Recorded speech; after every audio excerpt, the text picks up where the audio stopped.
YouTube channel پر آپ سب کو خوش آمدید۔ آج ہم ایک ایسی کتاب کے بارے میں گہرائی میں بات کرنے جا رہے ہیں جس نے پاکستان میں تاریخ لکھنے اور پڑھانے کے انداز پر آپ کہہ لیں بہت سنجیدہ سوالات اٹھائے ہیں۔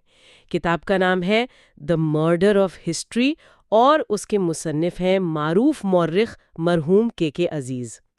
جی، یہ واقعی ایک تہلکہ خیز کتاب سمجھی جاتی ہے۔ اس میں کے عزیز نے پاکستان کے اسکولوں اور کالجوں میں پڑھائی جانے والی جو تاریخی درسی کتابیں نا، ان کا ایک طرح سے پوسٹ مارٹم کیا ہے۔ انہوں نے نہ صرف سینکڑوں لٹرلی سینکڑوں تاریخی غلطیوں اور تضادات کی نشاندہی کی ہے، بلکہ ان کے خیال میں تاریخ کو دانستہ طور پر مسخ کرنے کی جو کوششیں ہوئی ہیں ان کو بھی بے نقاب کیا ہے۔ اور آج کی ہماری گفتگو کا بنیادی ماخذ، سورس، خود یہ کتاب ہی ہے۔ ہم خاص طور پر اس کے دیباچے یعنی پریفیس اور فہرست مضامین کانٹینٹس کو سامنے رکھتے ہوئے بات کریں گے تاکہ آپ کو اندازہ ہو سکے کہ عزیز صاحب نے اپنی تحقیق کو کس طرح ترتیب دیا ہے اور ان کے جو مرکزی دلائل ہیں وہ کیا ہیں۔ تو آج کا مقصد یہ ہے کہ ہم دی مرڈر آف ہسٹری کے اہم نکات کو آسان زبان میں سمجھیں۔ ہم دیکھیں گے کہ عزیز کے مطابق ہماری درسی کتابوں میں تاریخ کا قتل کیسے ہوا، اور یہ گفتگو شاید ہمیں یہ سوچنے پر بھی مائل کرے کہ ہم خود اپنی تاریخ کو بہتر طور پر کیسے جان اور سمجھ سکتے ہیں۔ چلیں اس معاملے کی تہہ تک پہنچتے ہیں۔ کتاب کے دیباچے پریفیس میں کے عزیز بتاتے ہیں کہ یہ کتاب لکھنے کا خیال انہیں کیسے آیا۔ وہ لکھتے ہیں کہ وہ پاکستانی مورخین پر ایک تفصیلی کتاب لکھ رہے تھے، اور اس کا جو سب سے لمبا باب تھا وہ ان درسی کتابوں کے بارے میں تھا جو ہمارے تعلیمی اداروں میں پڑھائی جاتی ہیں۔ اس ریسرچ کے دوران انہوں نے تقریباً 66 ٹیکسٹ بکس کا جائزہ لیا اور ان میں موجود غلطیوں کو تفصیل سے نوٹ کیا۔ جی، اور اس میں ایک دلچسپ موڑ یہ آیا کہ انہوں نے یہ طویل باب جو تھا ایک پبلشر کو دیا۔ پبلشر نے وعدہ تو کیا کہ جلد شائع کر دیں گے، لیکن کئی مہینے گزر گئے اور کتاب شائع نہ ہو سکی۔ اسی دوران پشاور سے ایک انگریزی اخبار نکلتا تھا، دی فرنٹیئر پوسٹ۔ انہوں نے پیشکش کی کہ وہ اس چیپٹر کو قسطوار سیریلی اپنے اخبار میں شائع کر سکتے ہیں۔ عزیز صاحب نے یہ آفر قبول کر لی، اور یہیں سے ایک چونکا دینے والا تجربہ شروع ہوا۔ جب یہ مضامین اخبار میں چھپنا شروع ہوئے تو کے عزیز کو حیرت ہوئی کہ پڑھے لکھے لوگ، وہ طبقہ جو انگریزی اخبارات پڑھتا ہے، وہ ان سے خطوط اور فون کے ذریعے تاریخ کے بنیادی حقائق کے بارے میں پوچھ گچھ کرنے لگا۔ مثلاً یہ کہ قرارداد لاہور کب منظور ہوئی، یا علامہ اقبال نے ڈاکٹریٹ کہاں سے کی تھی، اس طرح کے سوالات۔ یہ واقعی ایک دلچسپ پہلو ہے۔ عزیز کو اس وقت اندازہ ہوا کہ مسئلہ کتنا گمبھیر ہے۔ یہ وہ لوگ تھے جو خود ہائیلی ایجوکیٹڈ تھے، لیکن چونکہ وہ بھی انہی سرکاری درسی کتابوں کو پڑھ کر آگے بڑھے تھے، اس لیے انہیں اپنی تاریخ کی بنیادی معلومات بھی ٹھیک سے معلوم نہیں تھی۔ عزیز کے لیے یہ بات ایک صدمے سے کم نہیں تھی کہ یہ جو غلط تاریخ نویسی ہے اس کا اثر معاشرے میں کس قدر گہرائی تک چلا گیا ہے۔ اور پھر اس سے بھی زیادہ مایوس کن بات سامنے آئی۔ ان مضامین کے اشاعت پر جو ایک اتنے بڑے قومی مسئلے کی نشاندہی کر رہے تھے، قومی سطح پر تقریباً مکمل خاموشی چھائی رہی۔ نہ تو دوسرے اخبارات میں اس پر کوئی سنجیدہ بحث شروع ہوئی، نہ پارلیمنٹ یا صوبائی اسمبلیوں میں کسی نے اس معاملے کو اٹھایا، اور سب سے بڑھ کر نہ تو ان درسی کتابوں کے مصنفین نے کوئی جواب دیا، اور نہ ہی جو متعلقہ ٹیکسٹ بک بورڈز تھے انہوں نے کوئی وضاحت پیش کرنے کی ضرورت محسوس کی۔ بالکل درست۔ عزیز لکھتے ہیں کہ وہ تو توقع کر رہے تھے کہ شاید والدین احتجاج کریں گے کہ بھئی ہمارے بچوں کو کیا غلط سلط پڑھایا جا رہا ہے، یا جو مصنفین ہیں وہ اپنی پوزیشن واضح کریں گے، یا ٹیکسٹ بک بورڈز کوئی صفائی دیں گے۔ انہیں تو یہ بھی ڈر تھا کہ شاید کوئی حب الوطن دانشور ان پر ملک دشمنی کا الزام ہی لگا دے۔ لیکن سوائے چند ذاتی خطوط کے عوامی سطح پر مکمل سناٹا رہا۔ اسی گہری مایوسی کے عالم میں عزیز نے یہ نتیجہ نکالا کہ وہ یہ کتاب شاید اپنی ہم عصر نسل کے لیے نہیں لکھ رہے۔ ان کے بقول وہ یہ کتاب آنے والی نسلوں یعنی پوسٹیریٹی کے لیے لکھ رہے ہیں۔ شاید مستقبل میں کوئی طالب علم یا مورخ اس کتاب کو پڑھے اور یہ سمجھنے کی کوشش کرے کہ ماضی میں سرکاری سرپرستی میں تاریخ کے ساتھ کیا سلوک ہوتا رہا ہے۔ اچھا، دیباچے میں بیان کردہ اس پس منظر کے بعد اب ہم کتاب کے پہلے باب کی طرف آتے ہیں۔ اس کا عنوان ہے "The Prescribed Myths"، یعنی وہ دیومالائی قصے یا افسانوی باتیں جو ہمیں لازمی طور پر پڑھائی جاتی ہیں۔ اس باب میں عزیز نے پرائمری سے لے کر انٹرمیڈیٹ تک کی کتابوں میں شامل ایسی باتوں کا تجزیہ کیا ہے جو تاریخی حقائق کے بجائے من گھڑت کہانیاں زیادہ لگتی ہیں۔ جی، اور یہاں سے چیزیں واقعی دلچسپ ہونا شروع ہوتی ہیں۔ مثال کے طور پر پہلی جماعت کی معاشرتی علوم کی کتاب میں ایک سوال ہے، پاکستان کس نے بنایا؟ اور اس کا سیدھا سا ایک لائن کا جواب دیا گیا ہے، قائد اعظم نے۔ اچھا، صرف اتنا؟ جی، اور عزیز اس پر شدید تنقید کرتے ہیں۔ وہ کہتے ہیں کہ یہ جواب تاریخی اعتبار سے بے حد سادہ اور گمراہ کن ہے۔ یہ پاکستان بننے کا جو اتنا پیچیدہ عمل تھا، اس میں شامل درجنوں دوسرے عوامل کو بالکل ہی نظر انداز کر دیتا ہے۔ بالکل، جیسے برٹش حکومت کا کردار کھڑا، آل انڈیا مسلم لیگ کی اتنی لمبی جدوجہد تھی، پھر کانگریس اور ہندو قیادت کا رد عمل تھا، دوسرے مسلم رہنما، کارکن، ان کی قربانیاں۔ جی، اور اس وقت کے عالمی حالات کیا تھے، یہ سب کچھ اس ایک جملے میں غائب ہے۔ تو عزیز کے مطابق یہیں سے تاریخ کی غلط فہمی کی بنیاد پڑ جاتی ہے نا؟ بالکل، جب اتنی چھوٹی عمر میں بچوں کے ذہنوں میں تاریخ کو اس قدر سادہ بلیک اینڈ وائٹ انداز میں ڈال دیا جاتا ہے، تو ان میں وہ جو تنقیدی شعور ہوتا ہے، کریٹیکل تھنکنگ، اس کے پنپنے کا راستہ ہی بند ہو جاتا ہے۔ وہ تاریخ کو ایک مسلسل، پیچیدہ اور کئی پہلوؤں والا عمل سمجھنے کے بجائے بس چند ہیروز کے کارناموں کا مجموعہ سمجھنے لگتے ہیں۔ اسی طرح عزیز لیاقت علی خان کے بارے میں جو درسی کتابوں میں تصویر پیش کی جاتی ہے، اس پر بھی سوال اٹھاتے ہیں۔ وہ لیاقت ڈسائی پیکٹ کا ذکر کرتے ہیں، جو کہ تقسیم سے پہلے کانگریس اور لیگ میں ایک پاور شیئرنگ فارمولا تھا جسے جناح نے رد کر دیا تھا، اور کچھ دوسرے ذرائع کا حوالہ دے کر قائد اعظم اور لیاقت علی خان کے درمیان مبینہ طور پر جو کچھ اختلافات تھے ان کی طرف بھی اشارہ کرتے ہیں۔ عزیز اپنی تحقیق کی بنیاد پر بطور وزیر اعظم لیاقت علی خان کی کارکردگی کا بھی تنقیدی جائزہ پیش کرتے ہیں۔ یہ بات اہم ہے کہ یہ عزیز کا اپنا تجزیہ ہے جو انہوں نے دستیاب شواہد کی روشنی میں کیا ہے۔ جی، اور اس باب میں ایک اور دلچسپ چیز یہ ہے کہ عزیز صرف بڑی سیاسی شخصیات تک ہی محدود نہیں رہتے۔ وہ نشاندہی کرتے ہیں کہ بعض کتابوں میں مذہبی اور مقامی شخصیات جیسے داتا گنج بخش، اورنگزیب عالمگیر یا شاہ عبداللطیف بھٹائی کے بارے میں بھی ایسی باتیں لکھی گئی ہیں جو تاریخی اعتبار سے مشکوک ہیں یا بہت مبالغہ آمیز ہیں۔ کچھ کتابوں میں تو علاقائی شخصیات، مثلاً لاہور کی نسبت سے داتا گنج بخش، پشاور میں سردار عبدالرب نشتر یا کراچی میں حاجی عبداللہ ہارون، ان کا ذکر ایسے کیا گیا ہے جیسے وہ انبیاء کرام کے ہم پلہ ہوں۔ اوہ، یہ تو بہت عجیب بات ہے۔ جی، عزیز کے نزدیک یہ نہ صرف تاریخ کو بگاڑنا ہے بلکہ انتہائی غیر ذمہ دارانہ رویہ بھی ہے۔ بالکل، تاریخ کو اس طرح افسانوی رنگ دینا تو حقائق سے منہ موڑنے کے مترادف ہے۔ اچھا، اب ہم کتاب کے دوسرے باب کی طرف بڑھتے ہیں۔ عنوان ہے "The Calamity of Errors"، یعنی غلطیوں کا وبال۔ یہ باب شاید کتاب کا سب سے دھماکہ خیز حصہ ہے، کیونکہ اس میں عزیز نے سینکڑوں کی تعداد میں صریحاً غلط تاریخوں، ناموں، واقعات اور اعداد و شمار کی ایک لمبی فہرست دی ہے جو ہماری درسی کتابوں میں پڑھائی جا رہی ہیں۔ جی ہاں، یہ واقعی حیران کن ہے۔ آئیے چند مثالیں دیکھتے ہیں جن کا ذکر عزیز نے کیا ہے۔ مثلاً 1857 کے واقعات کو تقریباً ہر کتاب میں جنگ آزادی قرار دیا جاتا ہے۔ عزیز تاریخی شواہد کی بنیاد پر کہتے ہیں کہ یہ جنگ آزادی نہیں تھی، بلکہ ایک وسیع پیمانے پر ہونے والی بغاوت تھی جو بنیادی طور پر ہندوستان کے صرف شمالی اور وسطی علاقوں تک محدود رہی، اور اس کے مقاصد اور قیادت بھی واضح طور پر متحدہ ہندوستانی قوم یا آزادی کے جو جدید تصورات ہیں ان پر مبنی نہیں تھے۔ صحیح۔ اسی طرح قرارداد لاہور، جسے عام طور پر قرارداد پاکستان کہا جاتا ہے، اس کی منظوری کی تاریخ ہر جگہ 23 مارچ 1940 لکھی جاتی ہے۔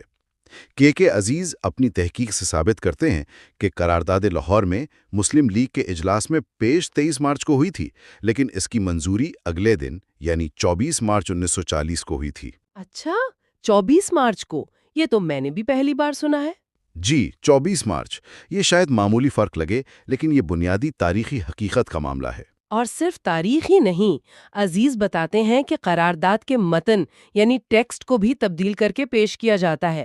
قرارداد کے اصل انگریزی متن میں شمال مغرب اور شمال مشرق میں مسلم اکثریتی علاقوں پر مشتمل انڈیپینڈنٹ اسٹیٹس یعنی ایک سے زیادہ ریاستیں کے قیام کا مطالبہ تھا، لیکن ہماری درسی کتابوں میں اسے عموماً واحد یعنی ایک آزاد ریاست اسٹیٹ کر دیا جاتا ہے، جو کہ قرارداد کی اصل روح اور اس وقت کی سیاسی سوچ سے مطابقت نہیں رکھتا۔ اگر ہم اسے بڑے تناظر میں دیکھیں تو یہ بظاہر چھوٹی نظر آنے والی تبدیلیاں معمولی نہیں ہیں۔ قرارداد پاکستان ہماری قومی تاریخ کا ایک سنگ میل ہے، اور اس کی تاریخ اور متن میں رد و بدل کرنا دراصل ہماری تاریخ کی بنیادوں کو ہی کمزور کرنے کے مترادف ہے۔ یہ دکھاتا ہے کہ کس طرح بنیادی دستاویزات کو بھی ایک خاص نظریے کے مطابق ڈھالنے کی کوشش کی گئی ہے۔ عزیز مزید مثالیں بھی دیتے ہیں۔ علامہ اقبال کی تعلیم کے بارے میں لکھا جاتا ہے کہ انہوں نے انگلینڈ سے ڈاکٹریٹ کی۔ حقیقت یہ ہے کہ اقبال نے پی ایچ ڈی جرمنی کی میونک یونیورسٹی سے کی تھی، جبکہ انگلینڈ سے انہوں نے بیرسٹری پاس کی تھی۔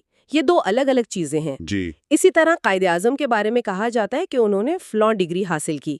عزیز واضح کرتے ہیں کہ قائد اعظم نے کوئی رسمی یونیورسٹی ڈگری جیسے بی اے یا ایم اے حاصل نہیں کی تھی، انہوں نے صرف لندن سے بیرسٹری کی تعلیم مکمل کی تھی۔ پھر ایک اور عام غلط فہمی ہے جمال الدین افغانی کے بارے میں۔ انہیں ہر جگہ افغانستانی لکھا اور پڑھا جاتا ہے۔ عزیز تحقیق سے بتاتے ہیں کہ وہ دراصل ایران کے علاقے اسد آباد میں پیدا ہوئے تھے اور ان کا تعلق افغانستان سے نہیں تھا۔ اچھا، یہ بھی نئی بات ہے۔ جی۔ اسی طرح اردو زبان کے بارے میں مبالغہ آرائی کی جاتی ہے کہ یہ پورے برصغیر، یہ بعض اوقات پوری دنیا کے مسلمانوں کی زبان ہے۔ عزیز اس دعوے کو بھی تاریخی اور لسانی حقائق کے منافی قرار دیتے ہیں۔ یہ تو چند مثالیں ہیں۔ عزیز نے ایسی درجنوں بلکہ شاید سینکڑوں غلطیوں کی نشاندہی کی ہے۔ ان میں شخصیات کے ناموں کے ہجے غلط ہیں، واقعات کی ترتیب آگے پیچھے ہے، اعداد و شمار ٹھیک نہیں، جغرافیائی معلومات تک میں غلطیاں ہیں۔ یہ سب مل کر ایک ایسی تصویر بناتی ہیں جہاں بنیادی حقائق ہی بری طرح سے مسخ شدہ ہیں۔ اور یہیں یہ سوال پیدا ہوتا ہے کہ اگر تاریخ کی کتابوں میں اتنی بنیادی فیکچول ایررز موجود ہیں تو پھر ان کتابوں میں جو تجزیے، تشریحات اور نتائج پیش کیے گئے ہیں ان پر کتنا اعتبار کیا جا سکتا ہے؟ جب بنیاد ہی کمزور ہو تو اس پر تعمیر کی گئی عمارت کیسے مضبوط ہو سکتی ہے؟ عزیز کے مطابق یہ غلطیاں محض اتفاقی نہیں بلکہ ایک لاپرواہی اور غیر سنجیدگی کے کلچر کی عکاسی کرتی ہیں۔ اب آتے ہیں کتاب کے تیسرے باب پر، دا روڈ ٹو روئن یعنی بربادی کی راہ۔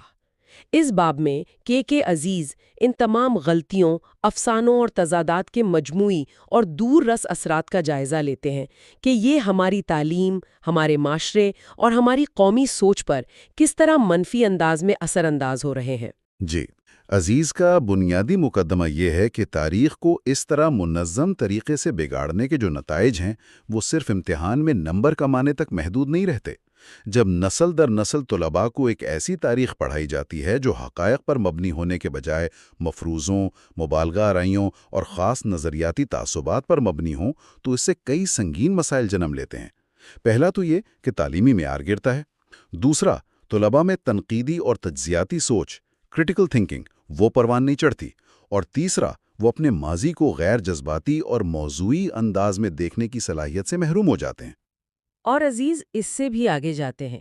ان کا خیال ہے کہ یہ مسخ شدہ تعریف ہماری قومی شناخت کی تشکیل پر بھی اثر انداز ہوئی ہے۔ اس نے ہمیں اپنی تاریخ کی کامیابیوں اور ناکامیوں کا حقیقت پسندانہ جائزہ لینے سے روکا ہے، اور شاید ایک ایسی اجتماعی نفسیات کو جنم دیا ہے جو ماضی کی غلطیوں سے سیکھنے کے بجائے انہیں دہرانے یا ان پر پردہ ڈالنے پر مائل رہتی ہے۔ یہ ایک بہت بڑا الزام ہے جس پر سنجیدہ غور و فکر کی ضرورت ہے۔ بلا شبہ تاریخ صرف ماضی کا مطالعہ نہیں ہوتی، وہ حال کو سمجھنے اور مستقبل کی تعمیر کی بنیاد بھی فراہم کرتی ہے۔ اگر بنیاد ہی ٹیڑھی ہو تو حال کی سمجھ اور مستقبل کی تعمیر کیسے درست سمت میں ہو سکتی ہے؟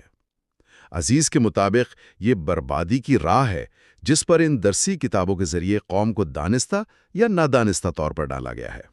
اس سنگین صورتحال کی نشاندہی کے بعد کتاب کا چوتھا اور آخری باب آتا ہے، دا برڈن آف رسپانسبلٹی یعنی ذمہ داری کا بوجھ، جیسا کہ نام سے ظاہر ہے، اس باب میں عزیز ان افراد اور اداروں کا تعین کرنے کی کوشش کرتے ہیں جو تاریخ کی اس بری حالت کے ذمہ دار ہیں۔ عزیز بنیادی طور پر 3 گروہوں کو ذمہ دار ٹھہراتے ہیں۔ پہلے نمبر پر وہ اساتذہ ہیں جو ان کتابوں کو پڑھاتے ہیں، لیکن اکثر اوقات وہ خود ان غلطیوں سے یا تو ناواقف ہوتے ہیں یا پھر ان پر سوال اٹھانے سے قاصر رہتے ہیں۔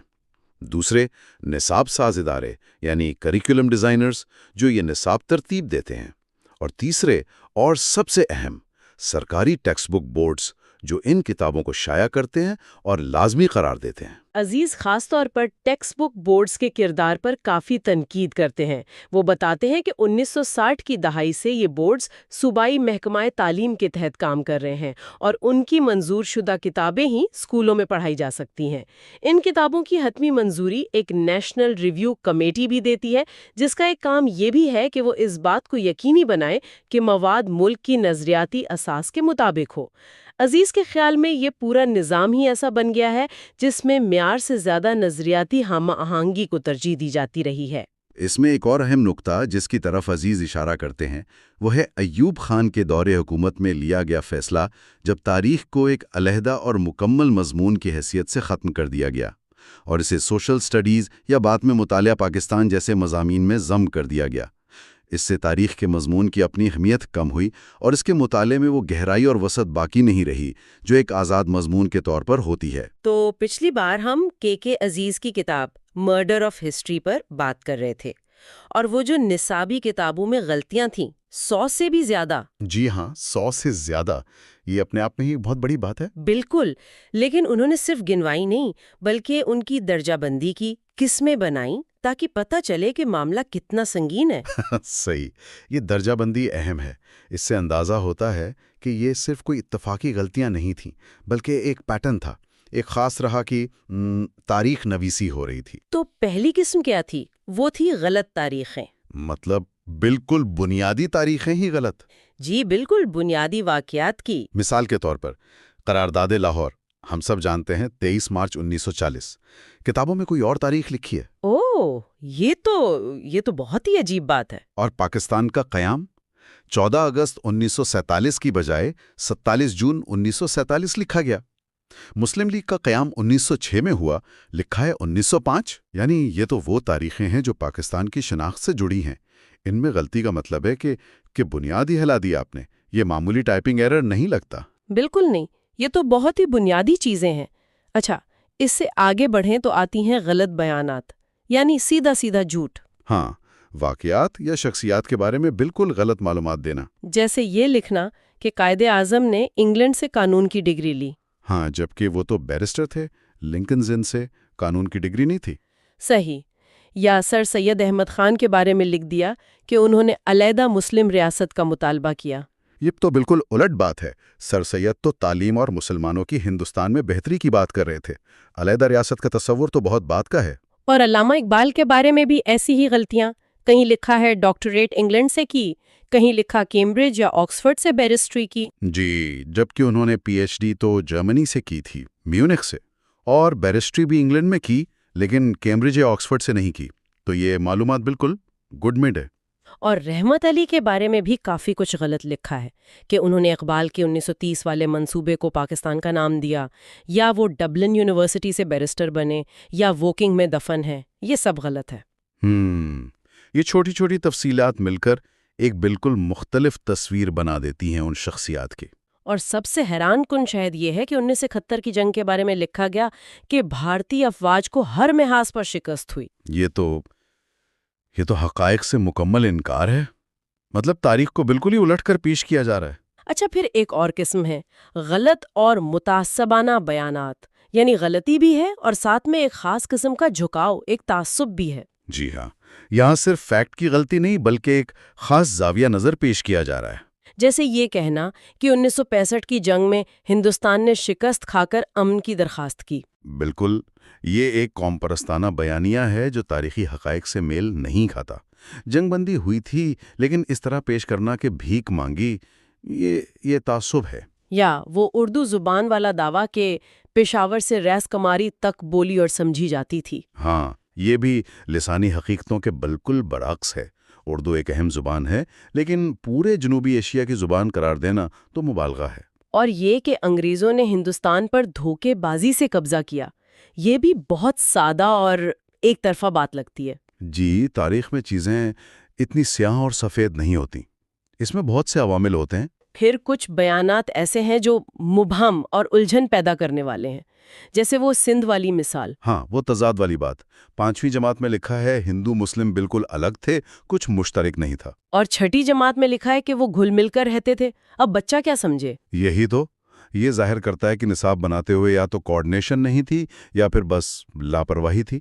اور وہ جملہ کہ پاکستان اسلام کا قلعہ ہے، ہاں، اس کا کیا مطلب ہے؟ تاریخی طور پر، سیاسی طور پر یہ بہت مبہم ہے۔ بالکل۔ اچھا، اس کے بعد عزیز ایک اور بہت اہم کیٹیگری بتاتے ہیں، نظر اندازی کی غلطیاں، یعنی وہ چیزیں جو بتائی ہی نہیں گئیں۔ اور یہ بھی اتنا ہی بڑا مسئلہ ہے جتنا غلط بتانا، ہے نا؟ یقیناً۔ تاریخ کا ایک حصہ چھپا دینا بھی تو تاریخ کو مسخ کرنا ہی ہے، جیسے پنجاب میں یونینسٹ پارٹی کا ذکر ہی غائب کر دینا، جو اتنے سال حکومت میں رہی۔ جی، یا سرحد میں سرخ پوش تحریک کا ذکر نہ کرنا۔ یہ تو بہت بڑی سیاسی حقیقتیں تھیں۔ اور سب سے بڑا خلا شاید 1971 کے بارے میں۔ بالکل، تفصیلات غائب، اندرونی مسائل کا ذکر نہیں، فوجی ناکامی کا ذکر نہیں، بس سارا الزام بھارت پر۔ یہ تو بہت نامکمل تصویر ہے۔ اسی طرح مسلم لیگ کی شروعات میں برطانوی وفاداری کا ذکر نہ کرنا، یا بنگالی مسلمانوں کے کردار کو کم اہمیت دینا، یا مارشل لاء کا ذکر نہ کرنا، یہ سب اہم چیزیں ہیں جو غائب ہیں۔ اور وہ شملہ وفد والا نقطہ بھی اہم ہے، ویٹیج کا مطالبہ۔ جی، صرف جداگانہ انتخابات کا ذکر ہے، لیکن یہ نہیں بتایا کہ مسلمانوں نے اپنی آبادی سے زیادہ نمائندگی مانگی تھی، خاص طور پر ان صوبوں میں جہاں وہ اقلیت میں تھے۔ اس کو چھوڑ دینا پوری بات سمجھنے نہیں دیتا۔ تو جو پسند نہیں وہ غائب۔ اچھا، آخری قسم ہے ارتکاب کی غلطیاں، یعنی جہاں جان بوجھ کر غلط تشریح کی گئی۔ جی، یہاں فعال طور پر معنی بدلے گئے ہیں، جیسے اقبال کا 1930 کا خطبہ۔ ہاں، عام طور پر یہی بتایا جاتا ہے کہ انہوں نے ایک علیحدہ آزاد مسلم ریاست مانگی تھی، جبکہ عزیز واضح کرتے ہیں کہ اقبال نے برطانوی ہندوستان کے اندر ایک بڑے مسلم یونٹ کی بات کی تھی، شمال مغرب میں۔ مکمل آزادی یا علیحدگی کا مطالبہ نہیں تھا۔ یہ تو بہت بڑا فرق ہے۔ اسی طرح کانگریس کو خالص ہندو جماعت کہہ دینا۔ بالکل، جبکہ اس میں بہت سے مسلمان رہنما بھی تھے، اور لکھنؤ پیکٹ کو مسلمانوں کی عظیم فتح کہنا۔ جبکہ عزیز کے مطابق تو اس میں مسلم اکثریتی صوبوں بنگال اور پنجاب میں مسلمانوں نے اپنی اکثریت کو قربان کر دیا تھا۔ جی ہاں، تو یہ فتح کیسے ہوئی؟ اسی طرح ایوب خان کے قبضے کو انقلاب کہنا، یا دیوبند کی پاکستان کے لیے ناقابل فراموش خدمات کا دعویٰ، جبکہ ان کی اکثریت قیادت مخالف تھی۔ یہ سب فعال غلط تشریح ہے۔ تو یہ ساری قسمیں دیکھنے کے بعد کے عزیز بہت سخت نتیجہ نکالتے ہیں۔ وہ کہتے ہیں تاریخ کو مسخ کیا گیا، آلودہ کیا گیا، غلط استعمال کیا گیا اور پاؤں تلے روندا گیا۔ یہ بہت سخت الفاظ ہیں، لیکن ان مثالوں کو دیکھتے ہوئے وہ کہتے ہیں کہ ان کتابوں میں سمجھ بوجھ، علم، درستگی، وضاحت کچھ بھی نہیں ہے جو ایک نصابی کتاب میں ہونا چاہیے۔ اور اس کا اثر نوجوان ذہنوں پر؟ جی، وہ کہتے ہیں یہ زہر کی طرح ہے۔ اگر ایک سمجھدار پڑھا لکھا انسان یہ کتابیں پڑھ کر پریشان ہو سکتا ہے، تو ان بچوں کا کیا حال ہوتا ہوگا جنہیں یہ پڑھائی جا رہی ہیں۔ وہ کہتے ہیں کہ ان کی کتاب کا اگلا حصہ ان غلطیوں کو درست کرنے کی کوشش ہے، خاص طور پر جو سب سے سنگین ہے۔ ہاں، وہ صرف تنقید نہیں کر رہے بلکہ اصلاح کی کوشش بھی کر رہے ہیں۔ وہ درست معلومات اور سیاق و سباق فراہم کرنا چاہتے ہیں۔ یہ سب سن کر، یہ ساری غلطیاں، تضادات، تعصبات، تو ذہن میں یہ سوال تو آتا ہے کہ اگر بنیاد ہی ایسی ہو تو اس پر جو قومی شناخت اور اجتماعی یادداشت بنتی ہے وہ کیسی ہوگی؟ یہ بہت گہرا سوال ہے۔ جب نسل در نسل تاریخ کا ایک ایسا ورژن پڑھایا جائے جو اتنا ناقص ہو، تو اس کے نتائج کیا ہوں گے؟ حال کو سمجھنے اور مستقبل کا راستہ بنانے کے لیے یہ سوچنے کی بات ہے۔ آج ہم ان کتابوں کی بات کر رہے ہیں جو ہم سب نے بچپن میں پڑھی ہیں، اسکول کی تاریخ اور مطالعہ پاکستان کی ٹیکسٹ بکس۔ جی، اور اس پر ایک بہت زبردست تنقیدی کتاب ہے کے عزیز کی مرڈر آف ہسٹری۔ بالکل، اور ہم آج اسی کتاب کے کچھ خاص حصوں پر، مطلب چیپٹر 3 اور 4 پر گہری نظر ڈالیں گے۔ ہاں، کوشش ہوگی کہ سمجھیں کہ کے عزیز اصل میں کہنا کیا چاہ رہے ہیں ان درسی کتب کے بارے میں، ان کی کوالٹی، ان کا کانٹینٹ اور ان کا اثر۔ صحیح۔ اور کے عزیز شروعات ہی بڑی انوکھی کرتے ہیں۔ وہ کہتے ہیں بچے کا ذہن ایک نازک برتن جیسا ہے، لیکن کیا ہماری کتابیں اس برتن کا خیال رکھتی ہیں؟ ذرا اس پر بات کرتے ہیں۔ جی، یہ بہت اہم نکتہ ہے۔ وہ کہتے ہیں کہ بچے کی جو پہلی ملاقات ہوتی ہے نا کتابوں سے اسکول میں، ہاں، وہی بنیاد رکھتی ہے کہ وہ آگے جا کے کتابوں سے دوستی کرے گا یا دور بھاگے گا۔ اچھا۔ اگر پہلی ہی کتاب کا کاغذ ہلکا، پرنٹنگ دھندلی، جلد ایسی کہ 2 دن میں پھٹ جائے، ہاں، اکثر ہوتا ہے۔ تو بچے کے دل میں وہ لگاؤ پیدا نہیں ہوتا۔ ہم، اسے لگتا ہے یہ کوئی فضول سی چیز ہے۔ صحیح۔ تو مطلب وہ شروع سے ہی ایک نیگیٹو ایسوسیشن بن جاتی ہے۔ بالکل۔ اس کے برعکس اگر کتاب خوبصورت ہو، صاف ستھری، مضبوط جلد والی، تو وہ بچے کو اٹریکٹ کرتی ہے، اسے کھولنے کو، پڑھنے کو دل کرتا ہے۔ اور اس کا اثر پھر صرف اسکول تک نہیں رہتا ہوگا، مطلب آگے زندگی میں بھی۔ جی، کاسیس کے مطابق یہ اثر بہت گہرا ہوتا ہے۔ ہم، جو بچپن میں کتابوں سے بھاگتا ہے وہ بڑا ہو کر بھی مشکل سے ہی پڑھتا ہے۔ اچھا۔ بھلے ڈگری لے لیں، پروفیشنلز بن جائیں، ہاں وہ امتحان پاس کر لے گا، ڈاکٹر، انجینئر، سول سرونٹ کچھ بھی بن جائے گا، لیکن وہ شوق سے اپنے لطف کے لیے کتاب نہیں اٹھائے گا۔ مطلب وہ ایک طرح سے تعلیم یافتہ ہو کر بھی غیر تعلیم یافتہ ہی رہا۔ کچھ ایسا ہی۔ ان کے الفاظ میں وہ ایجوکیٹڈ فلسٹائن بن جاتا ہے، اور اس کے اثرات پوری سوسائٹی پر پڑتے ہیں۔ کیسے؟ وہ شخص اپنے بچوں میں پڑھنے کا شوق کیسے ڈالے گا؟ پھر وہ اپنے پروفیشن میں بھی نئی چیزیں سیکھنے سے کترائے گا۔ لائبریری جانے کا رواج نہیں ہوگا؟ بالکل۔ ملک میں اچھی پبلک لائبریریز کی کمی کی ایک وجہ یہ بھی ہے، اور کے عزیز اس کا انجام بڑے سخت الفاظ میں کہتے ہیں۔ کیا کہتے ہیں؟ وہ کہتے ہیں کہ اس سب کا نتیجہ ایک غیر مہذب قوم، انکلچرڈ نیشن کی صورت میں نکلتا ہے، جہاں علم اور ادب کی قدر نہیں ہوتی۔ یہ تو کافی سنگین بات ہے۔ یہ تو ہوئی کتاب کی ظاہری شکل و صورت۔ اب ذرا اس کے سٹائل یا انداز بیاں پر آتے ہیں۔ جی، اس پر بھی کے عزیز کی تنقید بہت شدید ہے۔ وہ کہتے ہیں کہ تاریخ جیسا دلچسپ مضمون جو اصل میں ہمارے دل کے قریب ہونا چاہیے، ہاں، کہانیاں، سبق، اسے اتنا خشک اور بے جان بنا دیا گیا ہے کہ پڑھنے والے کو اکتاہٹ ہوتی ہے، مطلب بور ہو جاتا ہے بندہ۔ جی بالکل۔ چاہے اردو میں لکھی ہو یا انگلش میں، ان کے مطابق لکھنے کا معیار، وہ سٹائل بہت پست ہے۔ اس کی کیا وجہ بتاتے ہیں وہ؟ ایک بڑی وجہ زبان کا مسئلہ ہے، خاص طور پر اردو کے معاملے میں۔ اچھا۔ وہ اشارہ کرتے ہیں اس دو رنگی کی طرف جب اردو کو قومی زبان اور ذریعہ تعلیم بنایا گیا۔ مطلب یہ کہ فیصلہ کرنے والی ایلیٹ تو خود انگلش میڈیم میں پڑھی، ان کے بچے بھی وہیں پڑھتے تھے، لیکن جب انہی لوگوں کو یا ان پروفیسرز کو جن کی مادری زبان شاید اردو نہ ہو، اردو میں ٹیکسٹ بکس لکھنے کو کہا گیا، تو وہ بات نہیں آ سکی۔ جی، ان کی تحریر میں وہ فلو، وہ کلیئرٹی نہیں آئی، وہ مشکل، الجھی ہوئی اور غیر فطری، ان نیچرل لگتی ہے۔ اور اس کا طلبہ پر کیا اثر ہوتا ہے؟ جب زبانی مشکل لگے گی تو مضمون کیسے سمجھ آئے گا؟ وہ کوشش ہی چھوڑ دیتے ہیں، توجہ صرف لفظوں کو رٹنے پر رہ جاتی ہے، کانسیپٹ سمجھنے پر نہیں۔ ہائے، تو پھر وہ کیوریوسٹی، وہ جاننے کا شوق، وہ سب ختم۔ تعلیم کا مقصد صرف امتحان پاس کرنا رہ جاتا ہے، رٹا لگاؤ، نمبر لو، بس۔ لیکن کے عزیز شاید اس سے بھی آگے کی بات کرتے ہیں۔ مطلب یہ صرف غلطی نہیں ہے۔ بالکل۔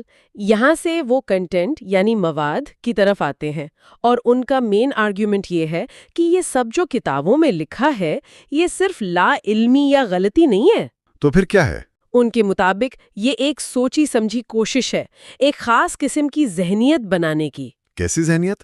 اطاعت پسندی، اوبیڈینس، سوال نہ کرنا، جو حکومت کہہ رہی ہے مان لینا، حقیقت سے آنکھیں چرا لینا۔ اچھا، اور وہ اس کے لیے کچھ خاص پیغامات، میسیجز کی نشاندہی کرتے ہیں؟ جی ہاں، کے عزیز 8 بنیادی پیغامات آئیڈینٹیفائی کرتے ہیں جو یہ کتابیں مسلسل بچوں کے ذہنوں میں ڈالتی رہتی ہیں۔ 8 پیغامات کون کون سے ہیں وہ؟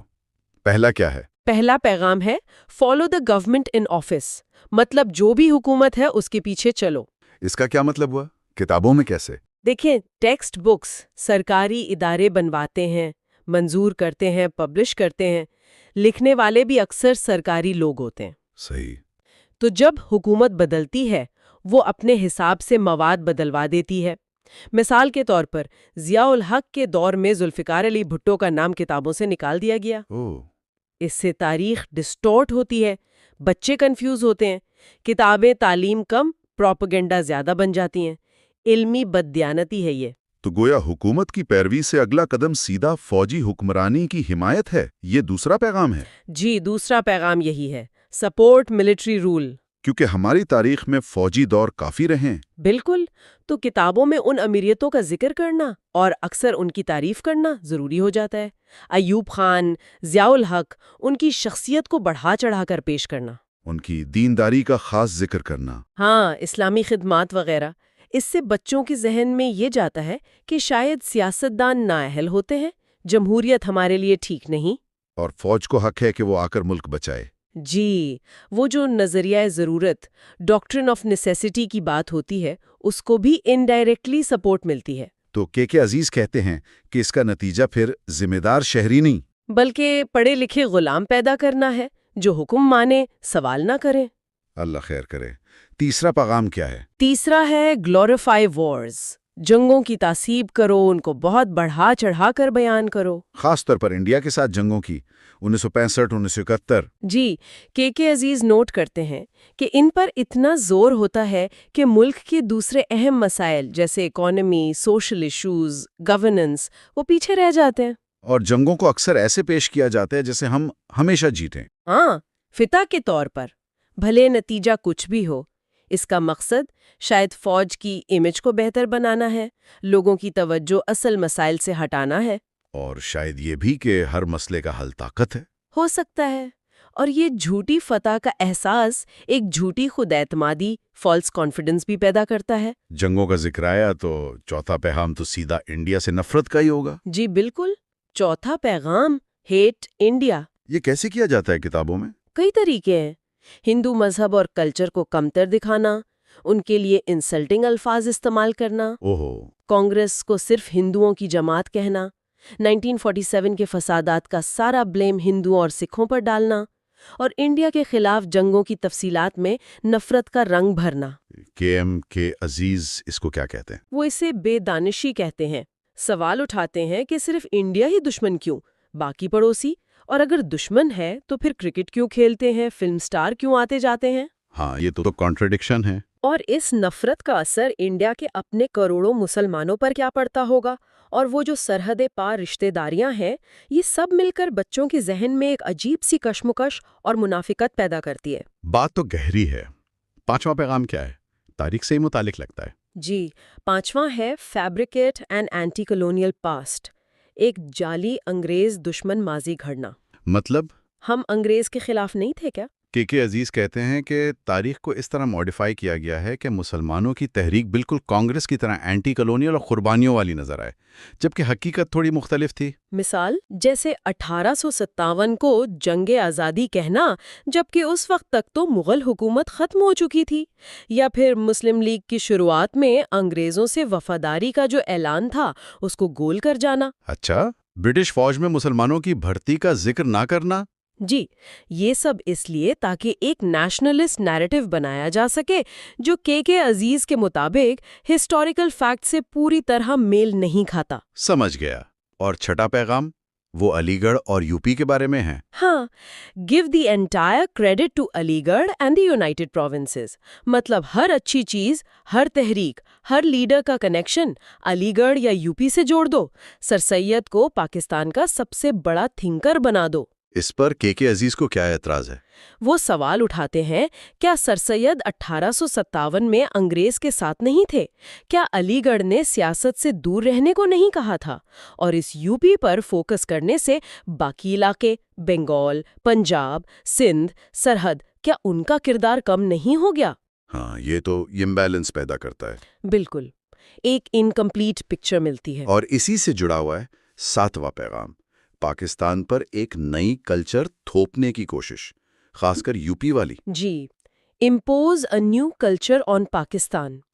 یہ بنیادی طور پر اردو زبان اور جو یو پی کی ایلیٹ کلچر تھی اس کو پاکستانی کلچر کہہ کر پیش کرنا۔ اس میں کیا مسئلہ تھا؟ کے عزیز کہتے ہیں کہ ایک تو وہ کلچر خود وہاں انڈیا میں زوال میں تھی، دوسرا اس کا اثر بھی محدود تھا۔ سب سے بڑھ کر اردو کو دوسری لوکل زبانوں پر زبردستی مسلط کرنے کی کوشش نے بہت نقصان کیا، جیسے پنجابی، سندھی۔ اور سب سے زیادہ بنگالی۔ اس نے بہت ناراضگی پیدا کی، ملکی یکجہتی کو توڑا۔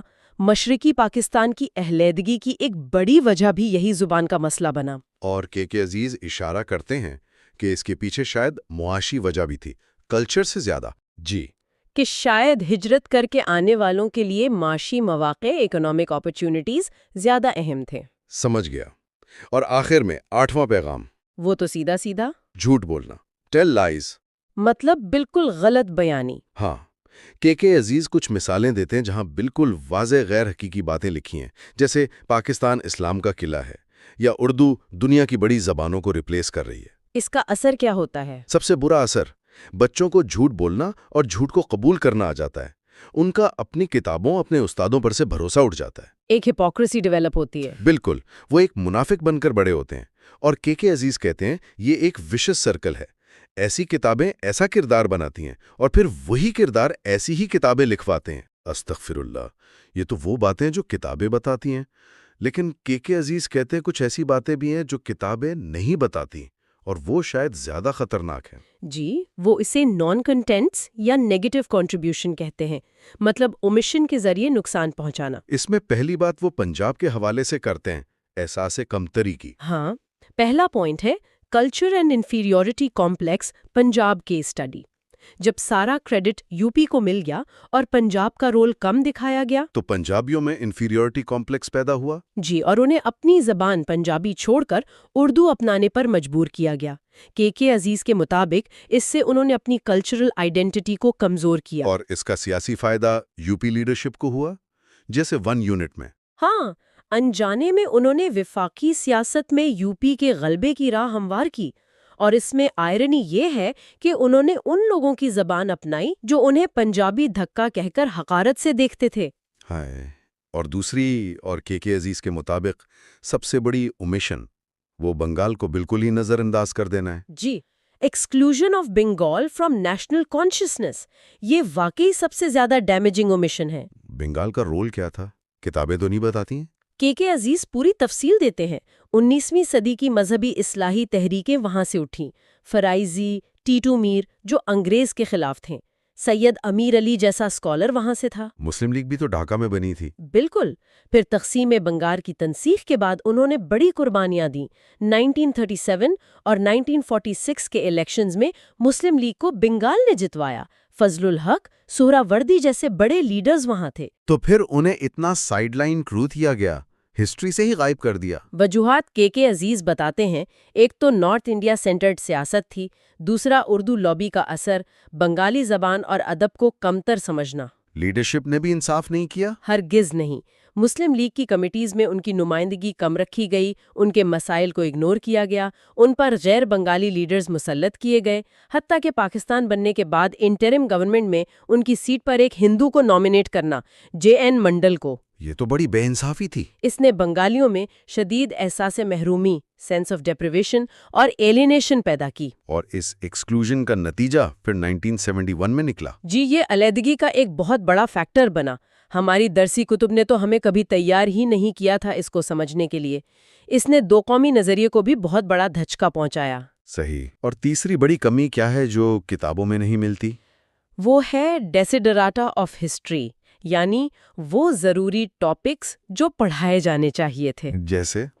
جیسے وہ لوگ یا جماعتیں جو مسلم لیگ کے ساتھ نہیں تھیں، کانگریس کے نیشنلسٹ مسلمز، خدائی خدمتگار، یونینسٹ، خاکسار، احرار، ان کو جانے بغیر پوری پکچر کیسے بنے گی؟ صحیح بات ہے۔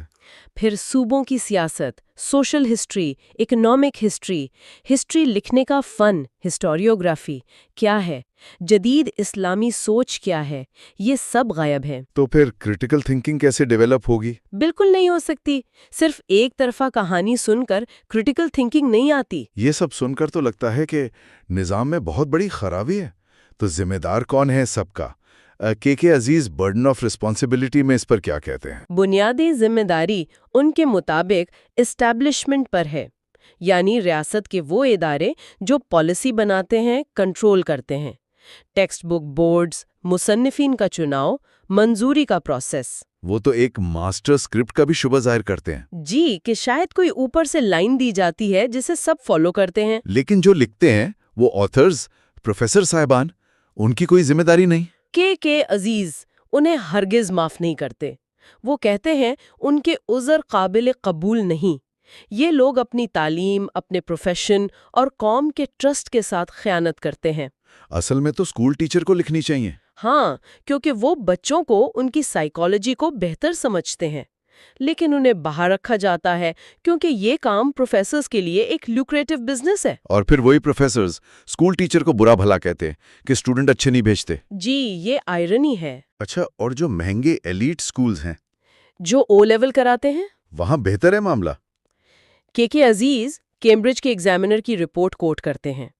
وہاں بھی او لیول پاکستان سٹڈیز کے اسٹوڈنٹس کی انڈرسٹینڈنگ بہت ویک ہے۔ اچھا، وہ بھی فیکٹ غلط لکھتے ہیں؟ ہاں، روٹ لرننگ، رٹے رٹائے جملے، امپورٹنٹ لوگو ایونٹس کا پتہ نہیں، انگلش بھی کمزور۔ وجہ کیا ہے؟ وجہ یہ ہے کہ پاکستان سٹڈیز کے لیے وہ بھی اکثر یہی لوکل گھسی پٹی ٹیکسٹ بکس استعمال کرتے ہیں۔ مطلب پیسہ خرچ کرنے کے باوجود نتیجہ وہی؟ کچھ ایسا ہی، کیونکہ نظام وہی ہے اور والدین کی پرائیورٹیز بھی شاید اصل تعلیم نہیں بلکہ سٹیٹس، انگلش ایکسنٹ اور یونیورسٹی ایڈمیشن ہوتی ہیں۔ تو پھر اس پر کوئی بولتا کیوں نہیں؟ کوئی احتجاج کیوں نہیں ہوتا؟ کے عزیز کہتے ہیں سب وداؤٹ ڈیمیور، بغیر ہچکچاہٹ کے قبول کر لیتے ہیں۔ اس کی وجوہات بھی ہیں۔ بیوروکریسی اور آتھرز تو خود سسٹم کا حصہ ہیں۔ ٹیچرز اور اسٹوڈنٹس میں اتنی پاور نہیں۔ اور پیرنٹس یا تو خود اسی سسٹم سے نکلے ہیں، انہیں احساس نہیں، یا لا علم ہے۔ اور عام آدمی، وہ بیچارہ اپنی روٹی کے چکر میں ہے، یا میڈیا جو دکھاتا ہے اس پہ یقین کر لیتا ہے۔ تو اس سب کا انجام کیا ہے؟ وہ بٹر فروٹ، تلخ پھل، کیا ہے اس سب کا؟ کاکا عزیز کے نزدیک انجام بہت بھیانک ہے۔ ملک میں جمہوریت کی بار بار فیلئر، ڈکٹیٹرشپس، کرپشن، اخلاقی گراوٹ، ایکسٹریمزم، فرقہ واریت، نااہلی، مایوسی۔ ان سب کی روٹس ان کتابوں میں ہیں۔ ان کے مطابق کہیں نہ کہیں ہیں۔ یہ کتابیں بچوں کو جہالت، پریجوڈس، جھوٹی لاجک سکھاتی ہیں، ذہنی کنفیوژن پیدا کرتی ہیں۔ جب وہ پڑھتے ہیں پاکستان اسلام کا قلعہ ہے اور باہر کچھ اور دیکھتے ہیں، شخصیت میں کنٹرڈکشن پیدا کرتی ہیں۔ جی، انہیں حقیقت فیس کرنے کے قابل نہیں چھوڑتی۔ وہ سوچنے والے شہری نہیں بلکہ روبوٹس یا پپٹس بن جاتے ہیں، اور مجموعی نتیجہ کیا؟ ایک جاہل قوم۔ اللہ رحم کرے۔ تو اس پوری گفتگو کا خلاصہ یہ ہوا کہ کے عزیز کی تنقید صرف کتابوں کی شکل و صورت پر نہیں بلکہ ان کے کانٹینٹ پر، ان کے اندر جو لکھا ہے اس پر بہت گہری اور فرینکلی پریشان کن ہے۔ جی، ان کے مطابق یہ مواد نہ صرف تاریخ کو ڈسٹارٹ کرتا ہے بلکہ ایک خاص قسم کا بائسڈ ذہن بناتا ہے، پرو گورنمنٹ، پرو ملٹری، اینٹی انڈیا اور یو پی کلچر سینٹرڈ۔ اور ساتھ ہی اہم تاریخی حصوں کو، خاص طور پر بنگال کو بالکل ہی غائب کر دیا گیا ہے، جس کے نتائج ہم نے دیکھ لیے۔ اور اس کی ذمہ داری پورے سسٹم پر ہے، اسٹیبلشمنٹ سے لے کر آتھرز اور ٹیچرز تک، حتیٰ کہ ایلیٹ سکولز بھی اس سے بری نہیں۔ آخر میں کے عزیز ایک اور سوال چھوڑ جاتے ہیں۔ وہ کہتے ہیں یہ جو جائزہ ہم نے ہسٹری اور پاک سٹڈیز کا کیا ہے، یہ دوسرے سبجیکٹس کا بھی ہونا چاہیے، اسلامیات، پولیٹیکل سائنس، انگلش، حتیٰ کہ سائنس کا بھی، کہ وہاں علم کا کتنا قتل ہو رہا ہے، ہاں اور اس کے ہمارے فیوچر پر کیا اثرات ہوں گے۔ یہ واقعی ایک سوچنے والی بات ہے۔ بالکل، اس پر غور کرنا بہت ضروری ہے۔ تو ان ساری باتوں کا لب لباب کیا ہے، خلاصہ کیا ہے؟ کے عزیز کی کتاب دی مرڈر آف ہسٹری ایک چارج شیٹ ہے، ایک فرد جرم ہے جو پاکستان میں سرکاری سطح پر تاریخ لکھنے اور پڑھانے کے عمل پر عائد کی گئی ہے۔